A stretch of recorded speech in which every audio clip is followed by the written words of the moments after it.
أعوذ بالله من الشيطان الرجيم. بسم الله الرحمن الرحيم.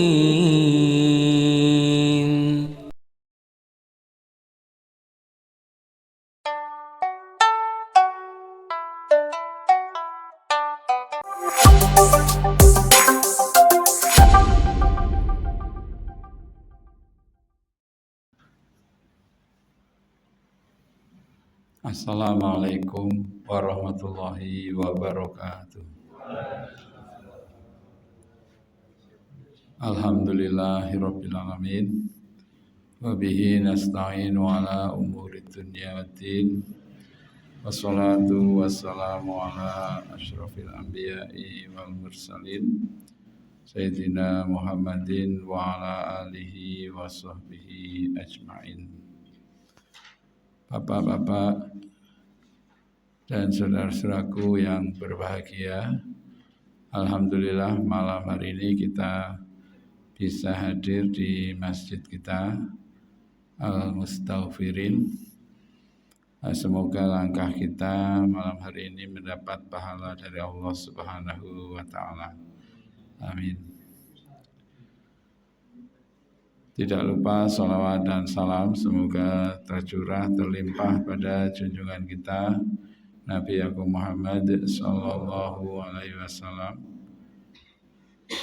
dan juga kepada keluarganya, para sahabat-sahabatnya dan semua umatnya sampai akhir zaman. Bapak-bapak yang berbahagia, untuk yang kesekian kalinya saya diundang atau hadir di masjid ini. Kali ini temanya seperti yang tertulis di layar adalah kemajuan umat dengan imtak dan iptek. Imtak maksudnya iman dan takwa, iptek maksudnya ilmu pengetahuan dan teknologi. Ini sesuai dengan judul pada buku khutbah Jumat yang diterbitkan oleh Dewan Masjid Indonesia Provinsi Daerah Istimewa Yogyakarta nomor 299. Jadi ini terbitan baru saja ya, baru sehari 2 hari yang lalu ya. Terbitan dari Dewan Masjid Indonesia Provinsi DIY setiap bulan menerbitkan buku khutbah Jumat berbahasa Jawa. Sudah edisinya 297 kalau tidak salah. Lalu setelah 2 bulan ini juga menerbitkan edisi berbahasa Indonesia. Nah, saya menulis rutin di buku khutbah itu kebetulan menyambut Hari Kebangkitan Teknologi Nasional. Itu diperingati, mungkin bapak-bapak tidak ikut memperingati ya, tapi sudah ditetapkan sejak tahun 1995 keputusan Presiden tahun 95 bahwa setiap tanggal 10 Agustus diperingati sebagai Hari Kebangkitan Teknologi Nasional. Dan pada waktu itu diluncurkan pesawat terbang pertama buatan Indonesia yang dikomandani Bapak Profesor Dr. B.J. Habibie almarhum, yang waktu itu kalau tidak salah sebagai Menteri apa namanya dulu ya, Sains dan Teknologi atau apa namanya dulu, Menteri itu ya, dan kemudian menjadi Wakil Presiden. Jadi pada waktu itu industri pesawat terbang nasional disingkat industri pesawat terbang IPTN, industri pesawat terbang nasional, Nurtanio ya meluncurkan pesawat yang diberi nama Gatot Koco gitu. Dan waktu itu kita mungkin masih ingat ya, tahun 95 itu kita sangat bangga ya punya orang wakil presiden yang ya, atau menteri waktu itu jadi wakil presiden ya, setelah kemudian Pak Harto lengser menjadi presiden. Waktu itu kita punya wakil presiden yang pandai gitu loh, bangga sekali. Sampai saya punya keponakan tuh lahir diberi nama Habibie gitu. Saking anunya ya, bangganya kita punya orang sangat pandai yang bekerja di Jerman berpuluh-puluh tahun, lalu diundang atau dipanggil Pak Harto sebagai presiden untuk membantu memajukan ilmu pengetahuan teknologi, terutama di bidang dirgantara karena beliau memang pakarnya dan punya lisensi atau hak cipta atas beberapa komponen pesawat terbang yang sampai hari ini diteruskan oleh putranya, kalau tidak salah namanya Ilham Habibie ya. Jadi putranya dua ya, satu siapa namanya Ilham Habibie, yang satu lagi Torik ya, Torik Habibie. Bapak-bapak masih ingat nggak sih dengan B.J. Habibie? Kalau sekarang wakil presidennya ya beda ya. Nah, kalau dulu memang betul-betul pandai sekali ya B.J. Habibie. Dan tahun 91 berdirilah Ikatan Cendekiawan Muslim Indonesia ICMI, dan beliau menjadi ketua umum ICMI. Ya sekarang sudah jarang ya ada beritanya. Jadi pada waktu tahun 90-an itu Pak Harto berangkat haji, dan setelah itu memang gairah beragama Islam di lingkungan pemerintahan itu luar biasa ya. Dengan berdirinya ICMI banyak sekali yang pada berangkat haji ya setelah Pak Harto itu. Masih ingat ada bapak-bapak, masih ingat nggak ada Menteri Pendidikan dan Kebudayaan, namanya siapa? Wardiman. Ya, wah itu profesor.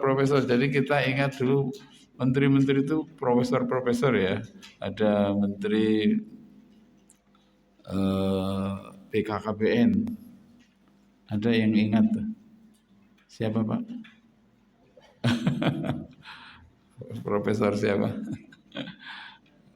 Jadi profesor ya. Waktu itu memang pemilihan menteri-menteri itu berdasarkan kompetensi dan keahliannya masing-masing gitu. Dan kita masih ingat ya, setiap menteri kesehatan itu mesti dokter ya. Dan menteri agama itu ya memang orangnya alim betul ya di bidang agama.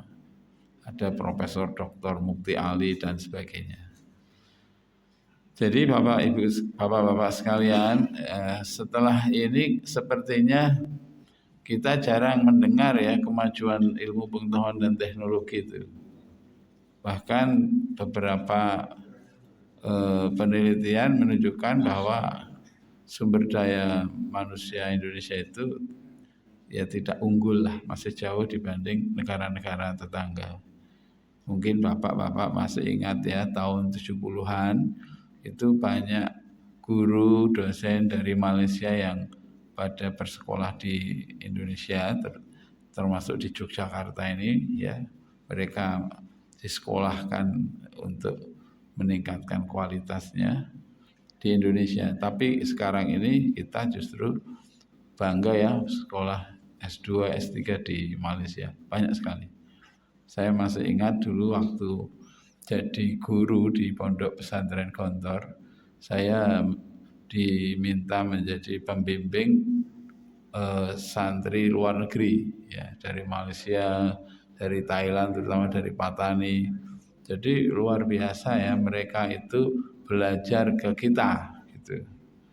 Tapi memang sekarang memang sudah jauh ya, ketinggalan dibanding Malaysia. Nah ini semua mengingatkan kita betapa pentingnya ilmu pengetahuan dan teknologi. Dan Al-Quran sendiri sebagai bagian dari kitab suci kita yang menjadi pedoman dalam hidup kita, itu juga banyak mengisyaratkan mengenai ilmu pengetahuan dan teknologi. Saya ambil contoh ya, ini ada tulisan tentang 10 ayat-ayat yang terkait ayat-ayat Al-Quran yang terbukti secara ilmiah gitu. Maksudnya bahwa ayat yang diturunkan kepada Nabi Muhammad SAW 14 abad yang lalu itu ternyata di kemudian hari terbukti benar gitu secara ilmiah. Di sini antara lain disebutkan mengenai sungai di bawah laut gitu. Jadi ada sungai itu aliran air yang besar yang memanjang, mengalir terus menerus ya, dari hulu menuju hilir ya, itu. Namun penelitian yang baru dilakukan oleh ilmuwan Jack Voskhod, tulisannya susah ya dibacanya, pakar peneliti dunia bawah laut asal Meksiko. Sepertinya sungai perlu didefinisikan ulang gitu. Penelitian yang ia tekuni menemukan bahwa terdapat sungai di dalam lautan. Jadi akan ada bagian dari lautan yang mempertemukan antara air tawar dan air asin. Sungai bawah laut tersebut terjadi karena terdapat perbedaan tekanan lapisan air. Hal inilah yang disampaikan Al-Quran lewat surah Ar-Rahman 19 ayat 19 dan 20. Yaitu marojal bahraini yaltaqiyan bainahuma barzakhul la yabghiyan.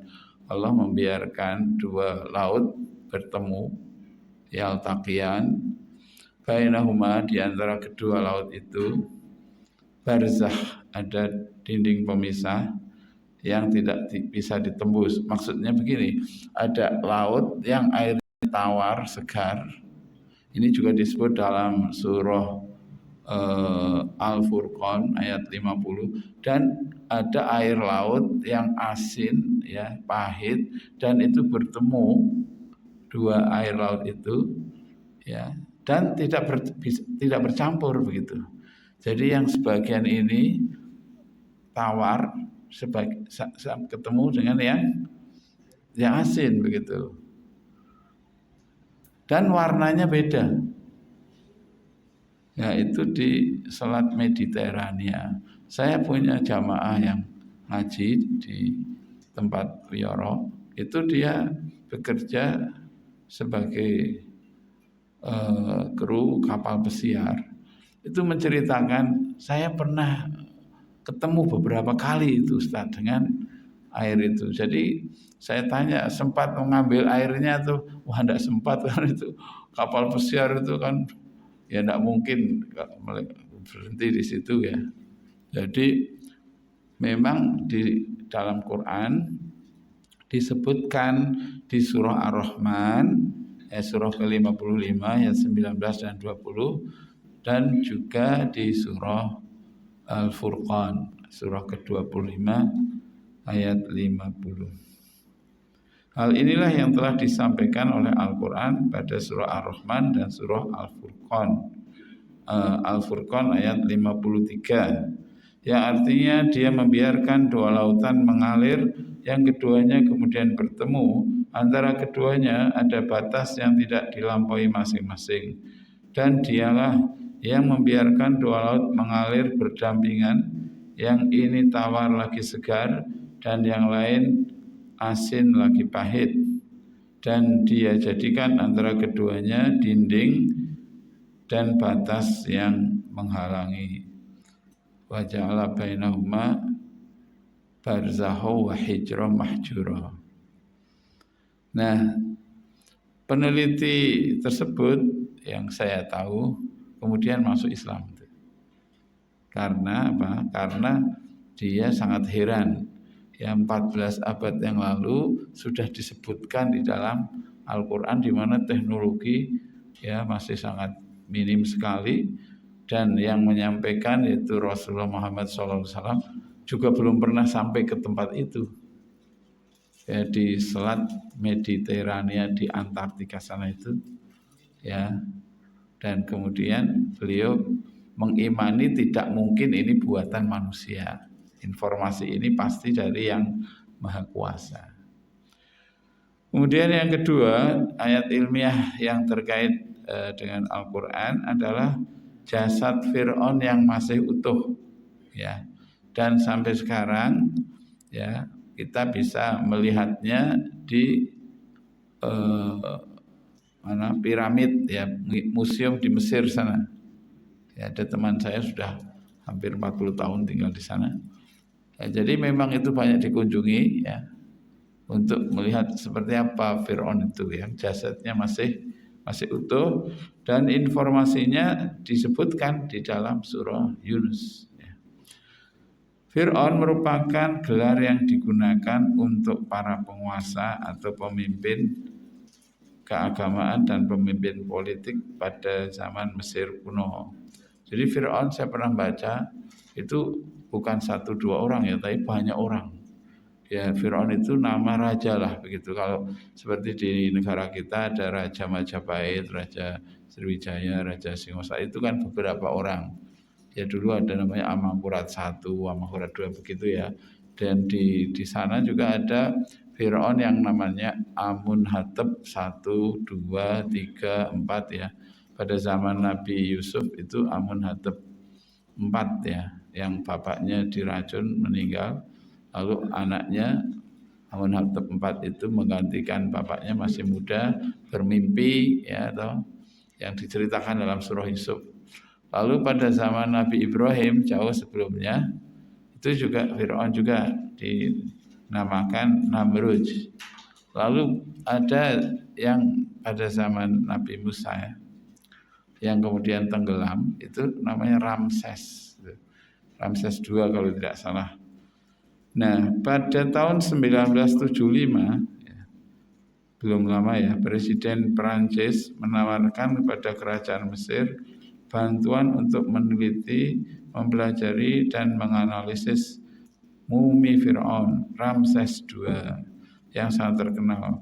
Ramses II diceritakan mati tenggelam dalam Laut Merah ketika mengejar Nabi Musa dan pengikutnya, dipimpin oleh Dr. Maurice Bucaille.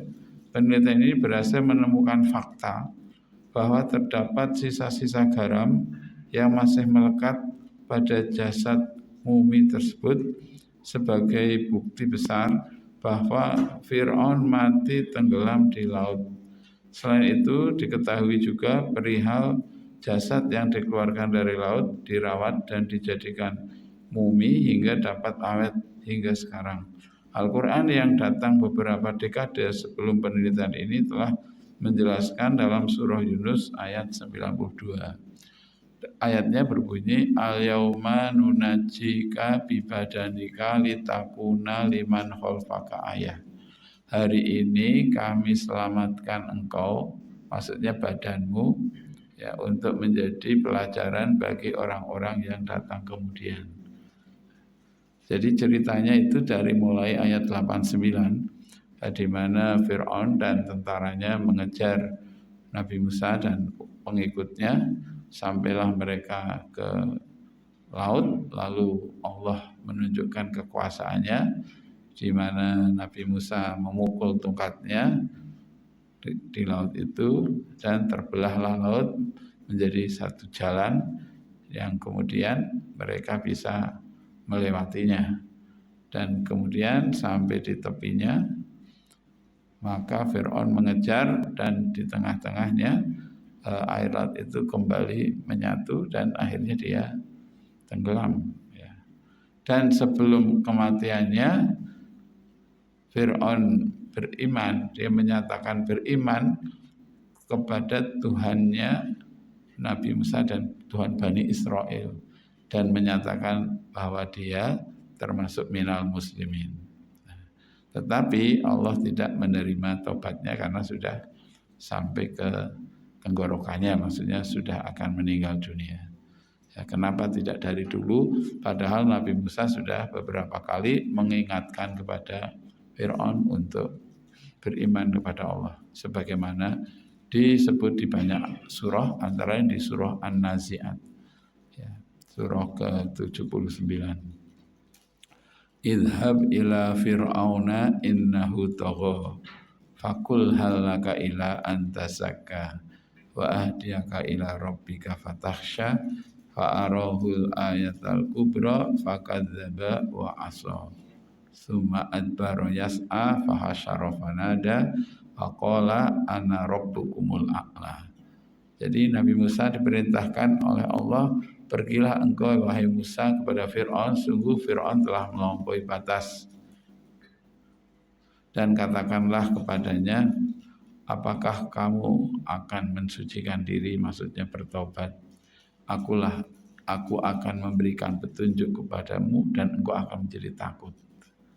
Lalu Nabi Musa memperlihatkan bukti ya, yang nyata, tongkatnya bisa berubah menjadi ular ya, dan ketika dipegang kembali menjadi tongkat seperti semula. Tapi Fir'aun mendustakan ya, bahkan mengatakan itu adalah sihir dan menantang, fa'asa, menantang. Dan kemudian dia mengumpulkan para ahli-ahli sihir ya, dan menyeru kepada kaumnya, ana rabbukumul a'la, akulah Tuhanmu yang paling tinggi, dan seterusnya itu ya, fa'akhadahullahu nakalal akhirati wal ula inna fi dzalika la ibrata liman yakhsha, dan seterusnya itu. Nah, kemudian Maurice Bucaille ini yang meneliti muminya Fir'aun Ramses II meyakini setelah mendengar informasi tentang Fir'aun itu dari Al-Quran, lalu dia masuk Islam dan pernah hadir di Indonesia dalam simposium internasional yang diselenggarakan oleh Ikatan Cendekiawan Muslim Indonesia. Dan hasil dari simposium itu ya berupa pemaparan ilmiah dari berbagai pakar ya, ada yang pakar di bidang kelautan, ada yang ahli di bidang gunung dan sebagainya, itu dibukukan dalam dua jilid buku. Saya kebetulan menyimpan atau memiliki waktu itu, sampai sekarang masih ada bukunya. Jadi pemaparan ilmu pengetahuan teknologi sesuai dengan apa yang disebut dalam Al-Quran maupun hadis. Jadi luar biasa sekali. Jadi Al-Quran itu betul-betul sangat ilmiah gitu, sangat saintifik gitu.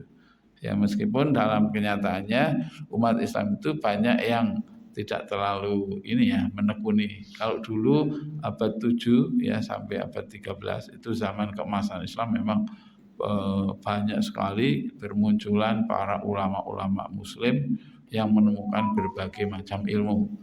Ada ilmu kimia, itu kalau tidak salah namanya Ibnu Hayyan. Ada ilmu kedokteran namanya Ibnu Sina. Ada ilmu filsafat, ada Ibnu Rus, ada Al-Kindi, Al-Farabi ya. Juga ada ilmu sosiologi seperti Ibnu Khaldun, ada ilmu aljabar yang sekarang matematika ya, Al-Khwarizmi dan lain-lain. Itu semangat berilmu luar biasa gitu. Ya. Tetapi setelah banyak kaum muslimin, terutama para pemimpinnya, lebih sibuk dengan urusan kekuasaan dan urusan dunia, maka kemudian terjadilah ya kolonialisasi ya, di mana negeri-negeri muslim banyak yang kemudian dijajah ya. Ya, kita ingat ada tentara Mongol ya yang dipimpin Genghis Khan ya, zaman itu ya, yang kemudian menduduki pusat-pusat pemerintahan dan kebudayaan Islam. Seperti kita ketahui, di Baghdad dulu menjadi pusat kemajuan Islam ya, di mana di sana menyimpan ya perpustakaan yang namanya Al-Hikmah. Saya baca sejarahnya, itu menyimpan 400.000 buku. Jadi buku-buku itu dilempar atau dibuang ke laut itu ya oleh tentara Mongol yang kejam itu. Sehingga terjadilah setelah itu kemunduran umat Islam. Jadi bukan ajarannya yang tidak up to date atau tidak modern ya, tetapi umat Islamnya sudah mulai meninggalkan Al-Quran. Bahkan di dalam surah Al-Furqan ayat 30 juga disebutkan wa qala ar-rasulu ya rabbi inna qaumi ittakhadhu hadzal qur'ana mahjura. Dan berkata sang Rasul, sungguh kaumku telah meninggalkan Al-Quran. Yang ketiga, bukti ilmiah Al-Quran terkait dengan teknologi adalah mengenai sidik jari. Ya, sidik jari. Sidik jari adalah hasil reproduksi tapak atau bekas pada sesuatu yang pernah tersentuh kulit, telapak tangan atau kaki. Sidik jari manusia digunakan untuk keperluan identifikasi. Karena di dunia ini tidak ada manusia yang memiliki sidik jari yang persis sama. Jadi setiap manusia diciptakan oleh Allah. Ya kelihatannya sama ya, punya 2 tangan, ada 5 jari masing-masing. Tapi ternyata sidik jarinya tidak ada yang sama. Dan bayi yang baru lahir ya juga sudah punya sidik jari yang tidak sama begitu. Padahal jumlah manusia itu ya kurang lebih sekarang berapa ya? 4 miliar atau 5 miliar gitu. Yang Indonesia termasuk negara dengan jumlah penduduk nomor 4 terbesar dunia. Yang pertama RRC, kalau tidak salah ya 1,7 miliar gitu. Kemudian India 1,3 miliar gitu. Lalu Amerika mungkin sekarang 450-an juta. Lalu Indonesia itu sekarang ini ya setiap jam kan mesti bertambah banyak ya. Setiap detik, setiap 7 detik itu kalau tidak salah lahir 1 bayi. Tapi hitungan terakhir itu penduduk kita 286 juta. Bapak masih ingat nggak tahun berapa Oma Irama menyanyikan lagu 135 juta penduduk Indonesia. Itu tahun berapa itu?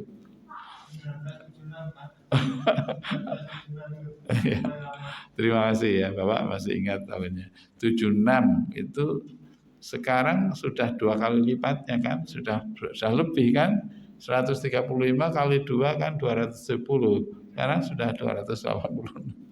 Jadi nanti kira-kira misalnya 76 berarti 40 berapa?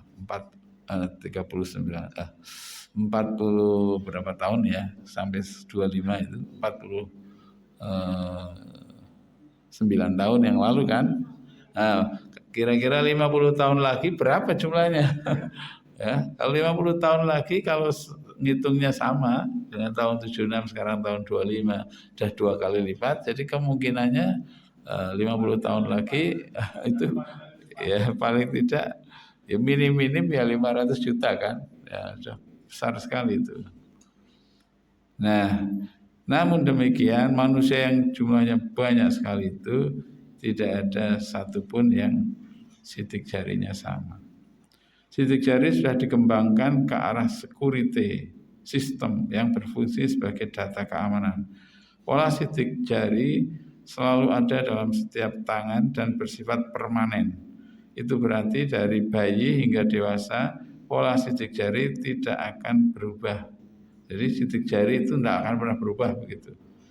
Ya, kalau wajah mungkin ya bapak-bapak guru SD setelah beberapa tahun mungkin lupa kan dengan muridnya yang sudah jadi apa begitu karena wajahnya sudah berubah gitu. Ya, mungkin juga bapak-bapak kalau lihat masa kecil, foto-foto masih kecil juga dengan sekarang itu ya jauh sekali bedanya. Sehingga kalau ada acara reuni SMP gitu, yang sudah lama tidak ketemu pada bingung gitu. Ini siapa, ini siapa. Bahkan bisa nggak percaya itu kalau saya itu ini gitu lah. Dulu kamu nggak begitu gitu. Jadi berubah, tapi sidik jari tidak bisa berubah. Dan kemudian disebutkan di sini pola sidik jari tidak akan berubah sebagaimana garis tangan. Kekhasan sidik jari ini telah disampaikan Al-Quran dalam surah Al-Qiyamah ayat 3-4 yang artinya apakah manusia mengira bahwa kami tidak akan mengumpulkan kembali tulang belulangnya? Bukan demikian, sebenarnya kami kuasa menyusun kembali jari jemarinya dengan sempurna. Ya, surah Al-Qiyamah ini surah ke-75. La uqsimu biyaumil qiyamah wa la uqsimu bin nafsil lawamah. Ayasabul insanu allan najma'a idzama bala qadirina ala an nusawiya banana. Apakah manusia mengira kami tidak bisa mengumpulkan tulang belulangnya yang sudah berserakan setelah kematiannya? Bahkan kami bisa mengembalikan lagi jari jemarinya. Ya, jadi sidik jarinya tidak pernah hilang. Nah, ini surah Al-Qiyamah ya. Bapak kalau membaca surah Al-Qiyamah itu luar biasa ya. Surah ke-75. Diakhiri dengan ayyuhyal mauta. Jadi Allah bisa menghidupkan kembali orang yang sudah mati itu.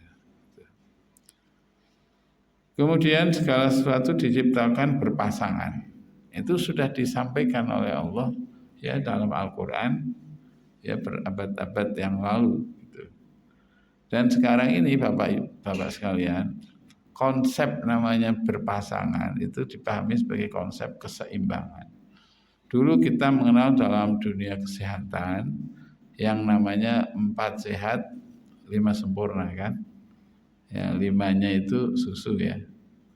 Tetapi sekarang kan sudah berubah menjadi pola hidup seimbang. Jadi keseimbangan ini benar-benar menjadi bagian penting dalam kehidupan. Saya baru saja tadi mendapat pengetahuan ya. Surah Al-Baqarah. Surah Al-Baqarah ini surah terpanjang. Jumlah ayatnya 286. Kalau dibagi dua, maka ketemu 143. Nah, ayat 143 itu ayat yang berbunyi wa kadzalika ja'alnakum ummatan wasata. Dan demikian kami jadikan kalian umat yang di tengah-tengah. Jadi ayatnya menyebut wasata di tengah dan itu posisi ayatnya di ayat 143 dalam surah Al-Baqarah yang persis di tengah. Jadi ini termasuk hal-hal yang orang tidak mengira seperti itu. Ya sebenarnya masih banyak ya mukjizat ilmiah Al-Quran dari perspektif bahasa. Misalnya saya pernah membaca bukunya Profesor Quraish Shihab Membumikan Al-Quran, di mana beliau mengutip dari ilmuwan seperti Abdullah Daras dan yang lain, bahwa kata-kata yang ada dalam Al-Quran yang berlawanan artinya jumlahnya selalu sama. Misalnya kata ad-dunya, lawannya al-akhirah, itu jumlahnya 115 kali disebutkan. Jadi sama persis itu. Al-hayat dan al-maut, ya, as-saif dan asyita itu kata-kata yang berlawanan kok bisa jumlahnya sama. Itu kalau dibuat manusia kan tidak mungkin ya. Dan ini membuktikan kebenaran mukjizat Al-Quran. Bahkan kata syahrun, ya syahrun artinya bulan, itu disebutkan dalam Quran sebanyak 12 kali gitu. Sebanyak bilangan bulan dalam setahun. Ya, inna iddatasyuhuri indallah isna asyara syahrun gitu. Dalam surah At-Taubah 36.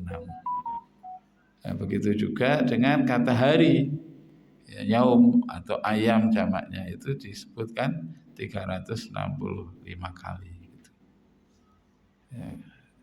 Dan masih banyak lagi ayat-ayat yang pada waktu diturunkan orang tidak menyangka. Setelah kemudian hari muncullah berbagai ilmu pengetahuan membuktikan kebenaran Al-Quran. Dahulu diyakini karena beriman, karena yang menyampaikan itu orang yang terpercaya, yaitu Nabi Muhammad SAW. Tapi belakangan kemudian ditemukan oleh ilmu pengetahuan bukti-bukti kebenaran informasi yang disebutkan di dalam Al-Quran. Orang Muslim pasti pernah mendengar arti dari surah Az-Zariyat 49, surah ke-51. Dan segala sesuatu kami ciptakan berpasang-pasangan, supaya kamu mengingat akan kebesaran Allah. Menurut ayat ini, Allah telah menciptakan segala sesuatu secara berpasangan, termasuk partikel-partikel yang ada di bumi. Seorang ilmuwan Inggris, yaitu Paul Dirac, berhasil melakukan penelitian yang membuktikan bahwa materi diciptakan secara berpasangan. Terdapat namanya proton dan neutron dalam elektron. Penemuannya dinamakan Parithe. Dia memperoleh Nobel di bidang fisika tahun 1933 karena penemuannya itu, ya, bahwa segala sesuatu itu ternyata berpasang-pasangan. Kita mengenal ya namanya listrik itu. Nah, itu ada arus yang namanya positif dan negatif gitu. Dalam bahasa Al-Quran sebutannya zauj, ya, zauj itu berpasangan. Jamaknya azwaj. Ya, seperti yang kita sering mendengar saat acara pernikahan, surah Ar-Rum 21, wa min ayatihi an khalaqalakum min anfusikum azwajan. Dan di antara tanda-tanda kebesaran Allah yaitu menciptakan untukmu pasangan-pasangan, yaitu azwajan. Litaskunu ilaiha wa ja'ala bainakum mawaddatan wa rahmah inna fi dzalika laayatil liqaumi yatafakkarun. Nah, pasangan bahasa lainnya itu keseimbangan. Gitu. Kita bisa menyaksikan ya bapak-bapak, misalnya keluarga, ya keluarga suami istri itu kalau tidak menempuh hubungan keluarganya dengan konsep berpasangan, ya, keseimbangan atau harmoni, pastilah keluarga itu tidak akan sakinah. Karena ada namanya dominasi, ada yang dominan, ada yang subordinat, ada yang di bawah, ada yang merasa di atas gitu. Nah, ini tidak sesuai dengan konsep azwaj atau keseimbangan. Dalam kamus Mu'jam Mufradat Al-Fadhil Quran dikatakan begini, ar-rajulu zaujul mar'ati wal mar'atu zaujur rajuli. Suami atau laki-laki itu pasangannya perempuan dan perempuan pasangannya laki. Jadi sama-sama menggunakan kata zauj.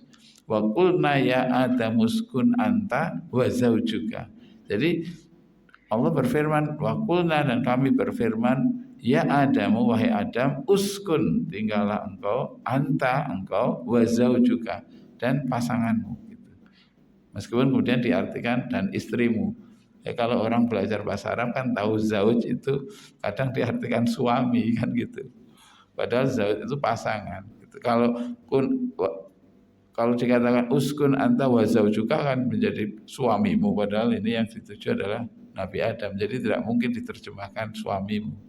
Tapi pastilah istrimu. Karena apa? Karena Adam itu laki-laki, pasangannya namanya istri. Kalau Hawa perempuan, pasangannya namanya suami, kan begitu. Tapi keduanya menggunakan kata zauj, ya. Zauj artinya pasangan.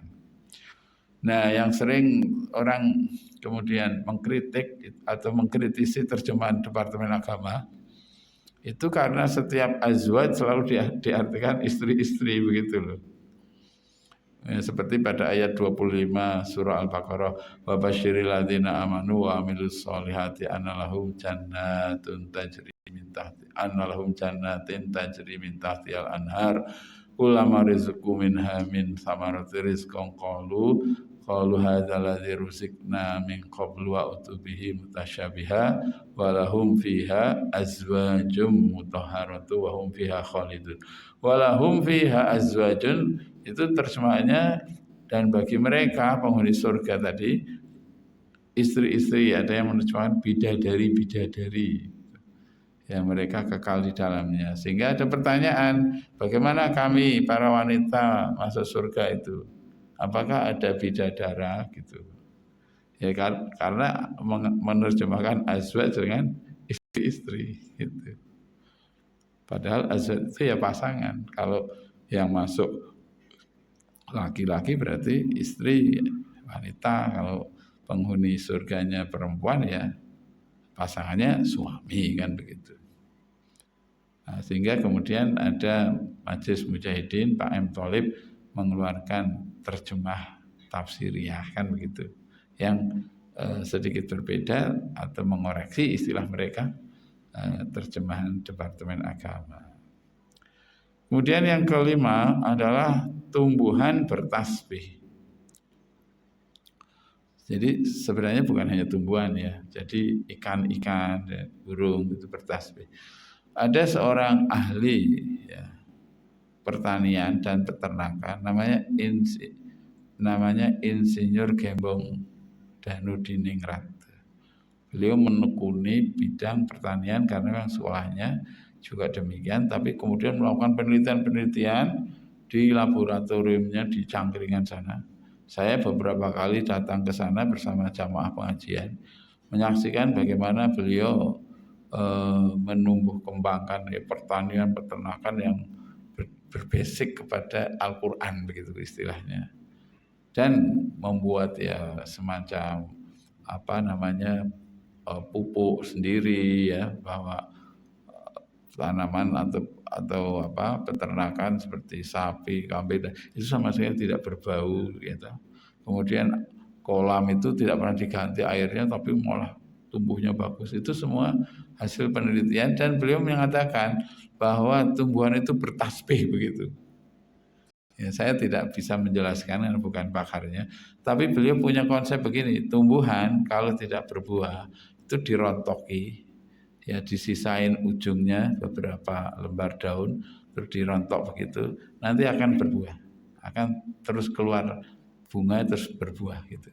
Itu mekanisme setiap tumbuhan kalau mengalami ancaman ya, itu dengan dirontok itu malah dia akan kemudian mempertahankan diri dengan mengeluarkan cikal bakal penerusnya begitu.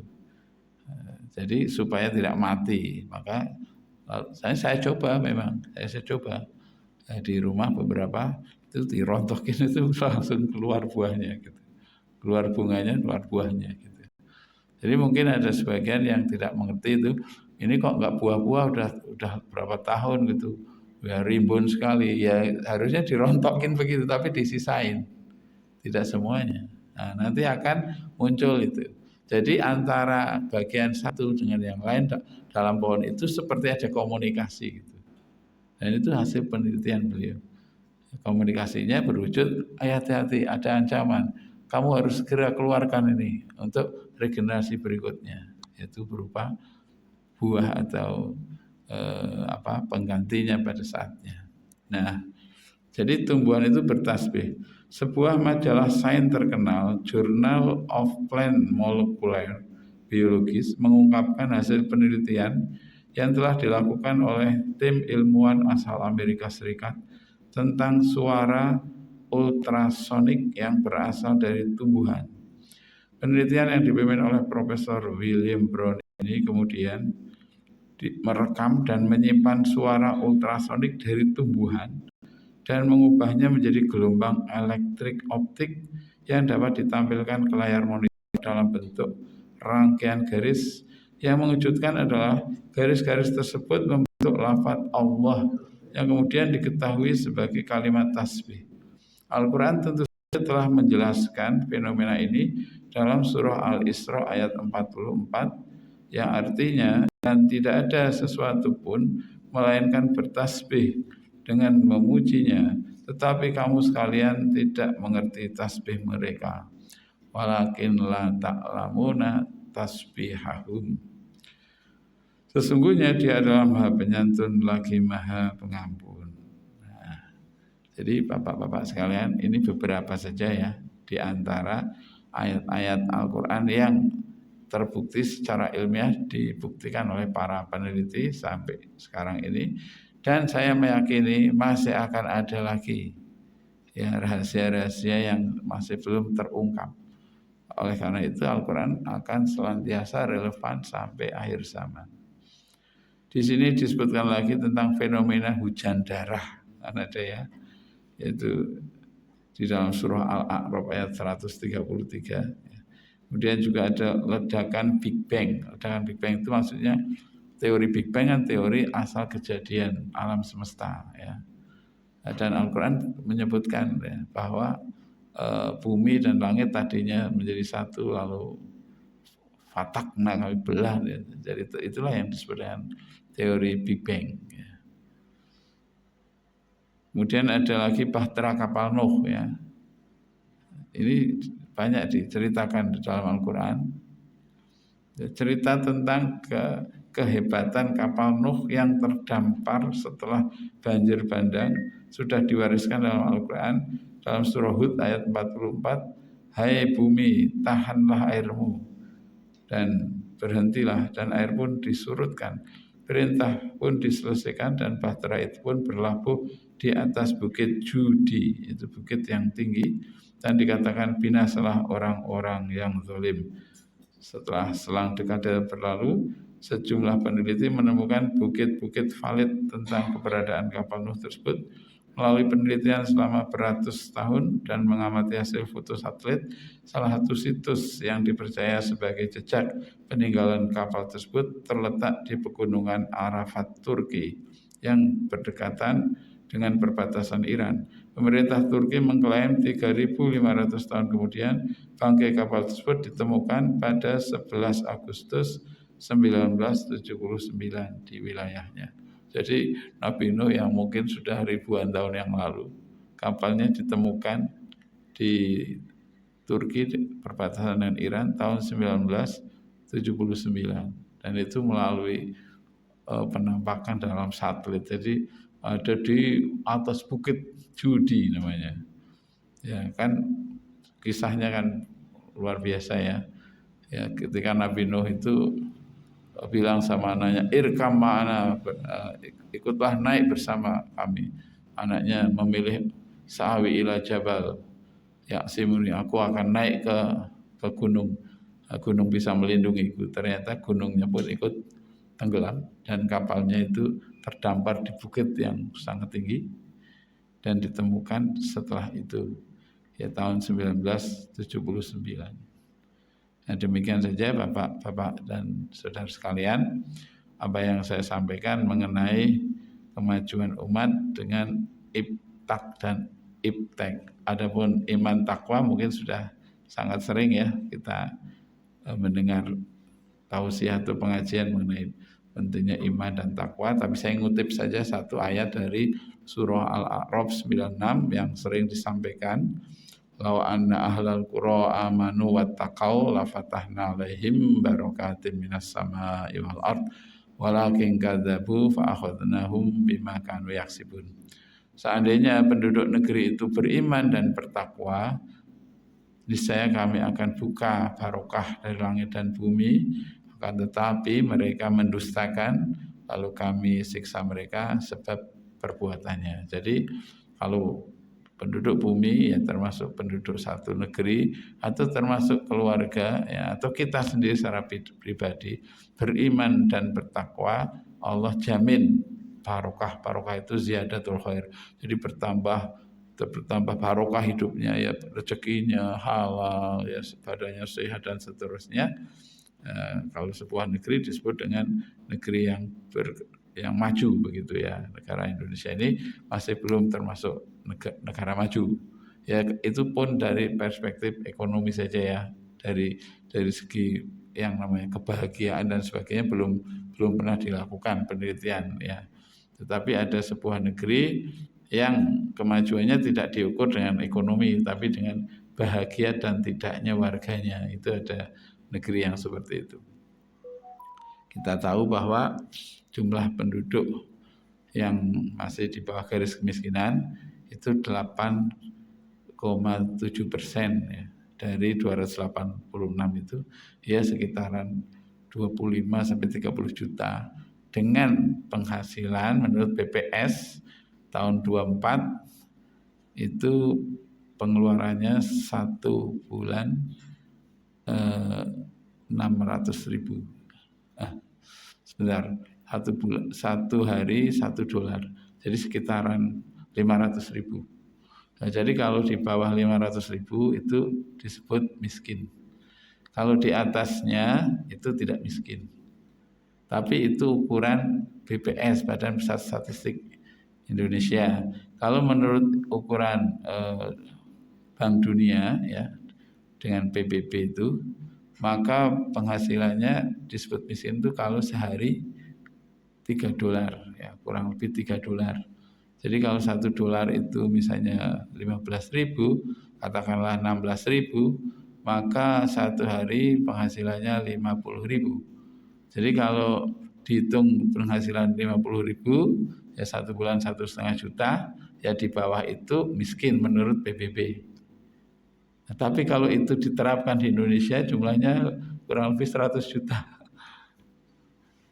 Ya dari 152 juta pekerja di Indonesia yang kebanyakan buruh ya, 42%-nya itu tamatan SMP.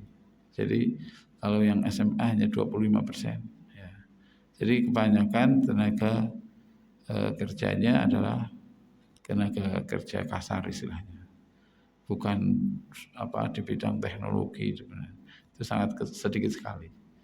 Ya oleh karena itu wajar ya kalau Indonesia itu karena penduduknya juga demikian ya, mungkin ada hubungannya dengan katakanlah kalau pemilu itu seperti apa hasilnya, ya itu tidak lepas juga dari keadaan masyarakat kita yang memang masih sangat minim secara ekonomi, juga sangat minim secara ilmu pengetahuan dan teknologi.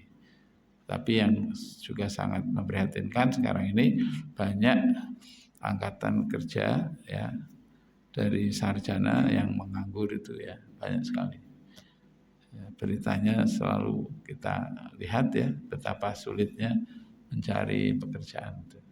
Padahal kalau kita perhatikan sumber daya alam kita, terutama tambang-tambang kita itu sangat besar sekali.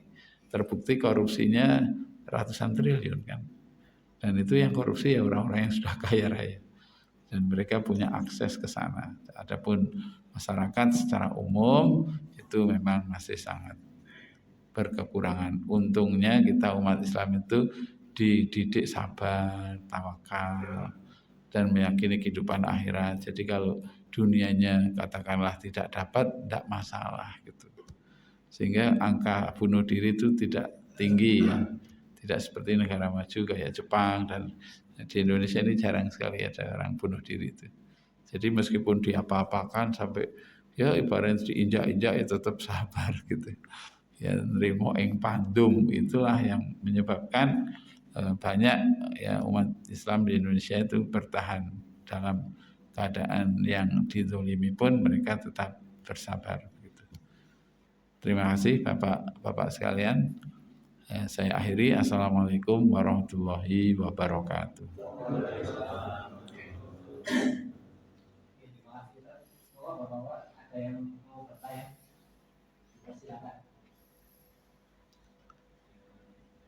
Monggo diunjuk rumiyin.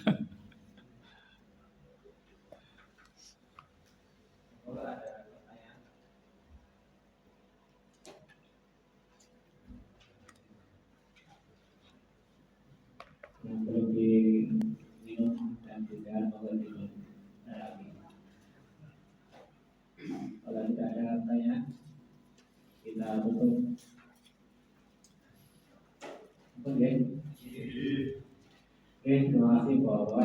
Ustaz Haji Murad dari Samesa yang akan kita usai pada malam hari ini.